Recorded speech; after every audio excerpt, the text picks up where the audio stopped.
Hello, my friend.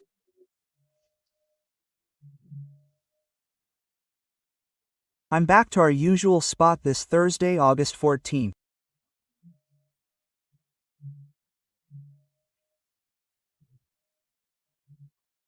And in 1784, the first Russian colony was established in Alaska, on Kodiak Island.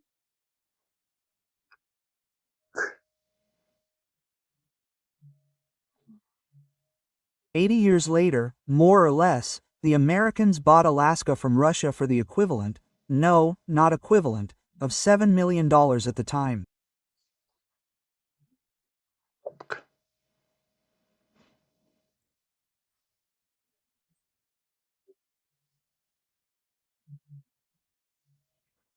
Oh, and also on August 14, 1941, U.S. President Franklin Roosevelt and British Prime Minister Winston Churchill signed the Atlantic Charter, stating that war could not change the map, that is, change territories without the consent of the inhabitants of those territories.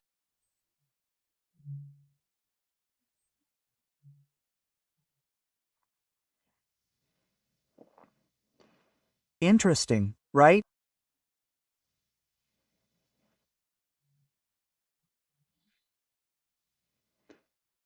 Because this Friday, tomorrow is Friday, August 15th, there in Alaska, Putin and Trump will decide peace in Ukraine and the lives of many inhabitants of Ukrainian provinces who speak Russian, ethnic Russian, and may be involved in this, right?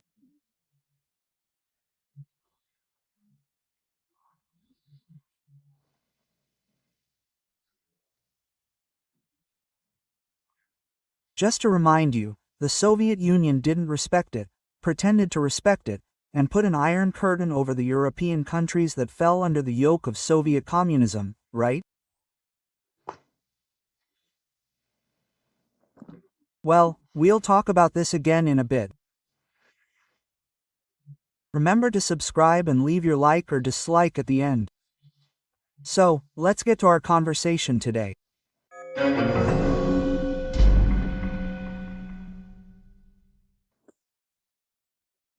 Well, the hot topic here is the visa cuts for two administrators of the Gilma administration's Mais Medicos program. The Gilma administration's cuts began in 2013 and lasted until 2016 or 2017, when Bolsonaro took office. So, the Mais Medicos program took over, right? The Cubans left, they took the initiative to leave before they were implicated. And then, Lula, in the current administration, revamped the Mais Medicos program, and there are already questions at the Federal Audit Court about whether the program was even necessary.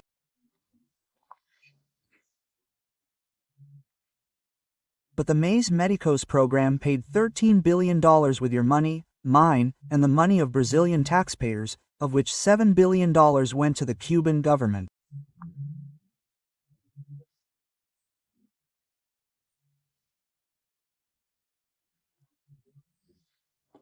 Some even stayed with the Pan American Health Organization, which brokered this practically slave labor deal, because most of the doctors, the Cuban doctors who came here, graduated from Cuban universities, more like health agents, let's say, only got about 20% of what they were paid.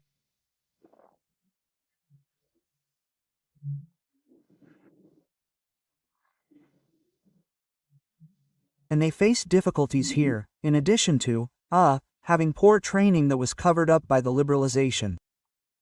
For them, there's no need to take the revalida exam to revalidate their diploma. In other words, it was a way the Workers' Party government found to finance a dictatorship, the Cuban dictatorship, right?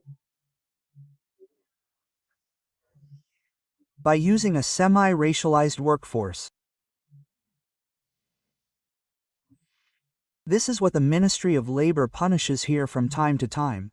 It finds there's slave labor on the farms, supposedly slave labor, because they work in exchange for food, a small salary, sleep poorly, eat poorly, right? And it's considered slave labor. This was done by mutual agreement between the Brazilian government, the Pan American Health Organization, and the Cuban dictatorship.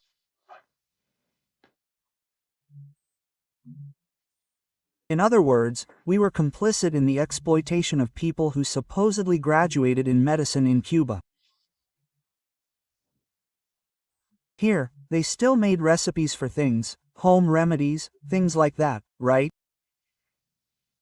Well, now I don't know if it will stop with just these two. One of them is now one of the great mentors there, administrators of COP 30 in Belém, Para. I don't know if it will stop there or if it will also reach. There's a head of government at the time, a health minister at the time, right?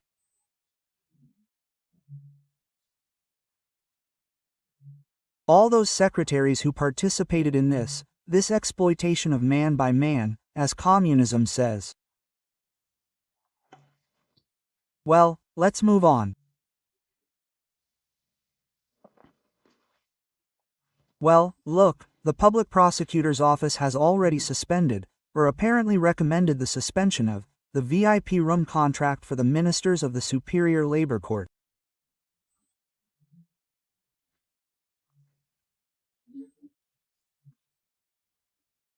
I still don't understand why, being the social justice system, they're afraid to socialize with the taxpayers who support the court, walking around the airport.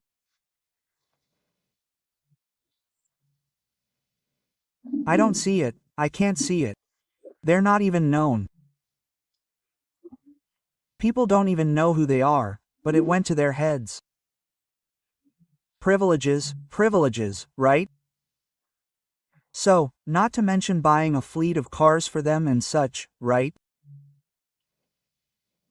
And now I see them taking advantage of it, right? The 22nd National Judiciary Olympics will be held in Foz do Iguaçu, right? The Judiciary Olympics will be something like this. Who can complete a case the fastest? Who can cast a vote the fastest? Is that it? No, it's not.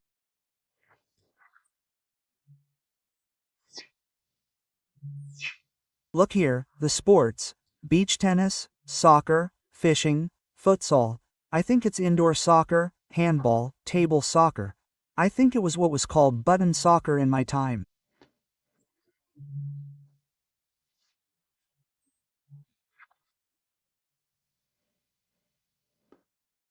It also says that those requested by the courts, by the federal justice system throughout the country, can also participate by registering. It's going to be during the judicial recess, right? In September, from the 20th to the 26th.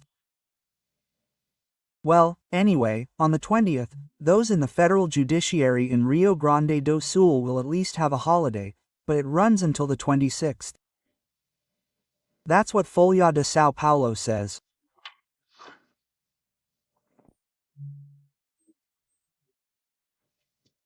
Well, jumping to Metropolis, they're giving details of a real estate transaction, that in Brazilian currency is 22 million, in American currency 4.1 thousand.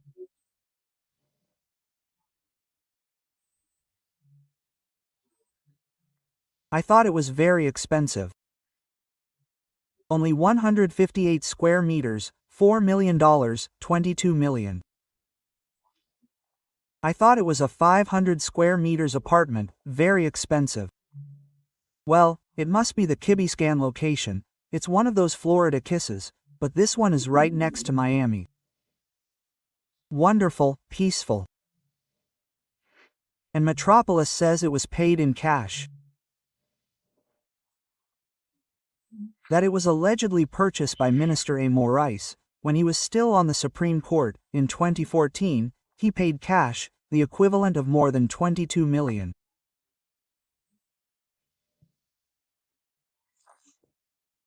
And this price here is more than half the price Americans paid for Alaska, right?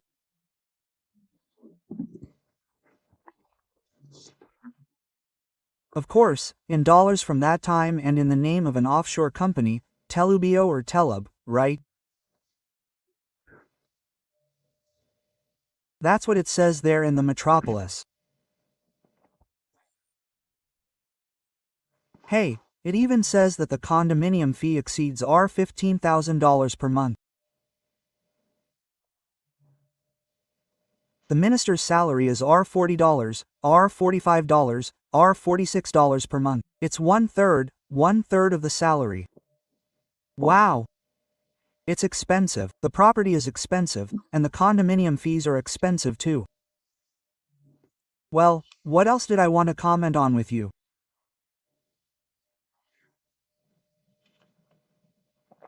Well, Trump said in an interview, Brazil is a terrible trading partner, it has always charged us a lot of tariffs, we practically never charged large tariffs. Now we're charging 50%, Brazilians are not happy, but that's how things work. Quote, Lula has already said, no, Brazil is not a terrible trading partner, it will not be brought to its knees. He just said, I don't know where the thing is about not kneeling, that he won't accept it. Then Trump said, I know Bolsonaro is an honest person. He's suffering a political execution. That's what they're trying to do to him, right? Just to remind you, Kassab, who has great political power, is defending that Congress discuss Bolsonaro's amnesty.